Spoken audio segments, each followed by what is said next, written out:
أعوذ بالله من الشيطان الرجيم بسم الله الرحمن الرحيم قال رب اشرح لي صدري ويسر لي أمري واحلل عقدة من لساني يفقهوا قولي السلام عليكم ورحمة الله وبركاته ভারত অন্ধবিশ্বাসের উপর আর কতকাল থাকবে?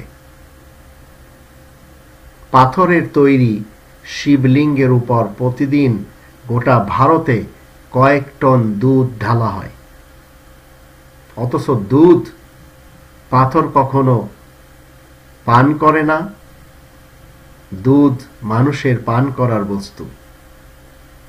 আর ভারতীয় হিন্দু সমাজের অনেকে মিলে তাদের তথাকথিত গৌমাতার মূত্র পান করে সারা দেশে দৈনিক কয়েক টন।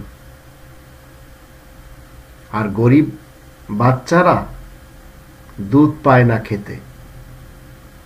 যে দেশের মুসলমান, হিন্দু, বৌদ্ধ, খ্রিস্টান সবাই গরিব, অধিকাংশরাই গরিব, সেই দেশের কর্মকাণ্ড আজ এই শুধু অন্ধবিশ্বাস। দুধ শিবলিঙ্গের উপরে ঢালা হচ্ছে আর গায়ের মুত পান করা হচ্ছে। ওদিকে মুসলমান সমাজ, মুসলমানেরা মাজারে যে ভাগ্য বদলাতে চায়, কেউ আজমিরে যায়, কেউ নিজামুদ্দিনে যায়, কেউ কোথাও যায়। স্থানকাল পাত্র হিসেবে তারা মাজার তৈরি করে নিয়েছে। বোম্বের লোকদের জন্য হাজি আলী রয়েছে,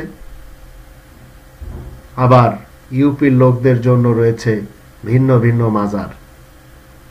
এই অন্ধবিশ্বাসীরা যেদিন এই কোরআনের দিকে ফেরত আসবে, সেদিন এদের ভাগ্য বদলাবে। তবেই তো আল্লাহ বলছেন 13 নম্বর সূরা রদ এর 11 নম্বর আয়াতের মধ্যে, ইন্নাল্লাহা লা ইউগাইয়িরু মা বিকওমিন হাত্তা ইউগাইয়িরু মা বিআনফুসিহিম। নিশ্চয় আল্লাহ ওই কওমের অবস্থা পরিবর্তন কখনো করেন না যে কওম নিজেদের অবস্থা পরিবর্তন না করতে চায়।